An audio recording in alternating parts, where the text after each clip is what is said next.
সবজি রান্না করব। সবজি সিদ্ধ করে নিচ্ছি কাঁচামরিচ সহ। এই জায়গায় পেঁয়াজ ভাজি হচ্ছে, রসুন 1 চা চামচ, পানি, আদার রস 1 চা চামচ, লবণ, হলুদ 1 চা চামচ, মরিচ 1 চা চামচ। ভালো মতো কষিয়ে নেব। এই তো মশলাটা আমার কষানো হলো। আমি নিচে সবজিটা দিয়ে দেব।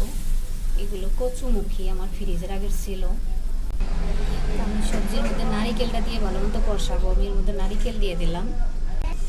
আমি কষানোর মধ্যে একটা তেজপাতা দিয়ে দিলাম। শুধু এটা ভালো মতো কষাবো।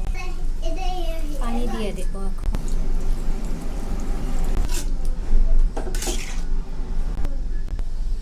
আমি ধনেপাতা দিয়ে দিলাম।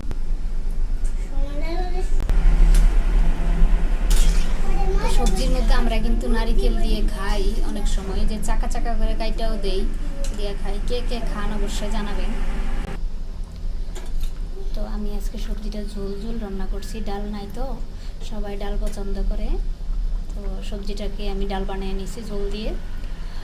ওকে, আমার রান্নাটা কমপ্লিট। লাভ।